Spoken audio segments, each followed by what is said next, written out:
Kallatra മായിനാജി കാസർഗോട്ടെ UDF പ്രസ്ഥാനത്തിൻ്റെ മുസ്ലിം league രാഷ്ട്രീയത്തിൻ്റെ അമരക്കാരനാണ് അദ്ദേഹം. ജീവകാരുണ്യ പ്രവർത്തന രംഗത്തും വിദ്യാഭ്യാസ രംഗത്തും കാസർഗോഡിൻ്റെ തലപ്പൊക്കത്തിൻ്റെ പര്യായമാണ് പ്രിയപ്പെട്ട കല്ലട്ര മായിനാജി. അദ്ദേഹത്തിൻ്റെ പിതാവിന് നമുക്കെല്ലാം ഓർമ്മയുണ്ട്. കാസർഗോഡിൻ്റെ വിദ്യാഭ്യാസ ജീവകാരുണ്യ പ്രവർത്തന രംഗത്ത് സജീവമായിരുന്ന, ഏത് പ്രയാസത്തിലും കാസർഗോഡിൻ്റെ അത്താണിയായിരുന്ന കല്ലട്ര അബ്ദുൽ ഖാദർ ഹാജിയുടെ പ്രിയപ്പെട്ട പുത്രൻ കൂടിയാണ് അദ്ദേഹം.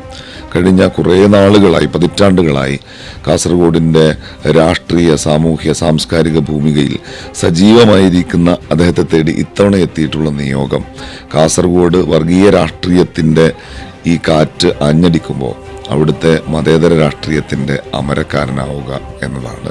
ജാതി മത ഭേദമന്യേ കക്ഷി രാഷ്ട്രീയത്തിനപ്പുറത്ത് കാസർഗോട്ടുകാരുടെ പ്രിയപ്പെട്ട കല്ലട്ര മായിനാജി അവരുടെ സ്ഥാനാർത്ഥിയായി ജനവിധി തേടുമ്പോൾ വിജയമുറപ്പാണ് എന്ന് നമുക്കറിയാം. അത് ബഹുഭൂരിപക്ഷത്തിലാക്കാനുള്ള പ്രവർത്തനങ്ങളിൽ നിങ്ങളെല്ലാവരും ഏർപ്പെടുക എന്നാണ് വിനയത്തോടെ അഭ്യർത്ഥിക്കുന്നത്. കേരളം ജയിക്കും, UDF നയിക്കും.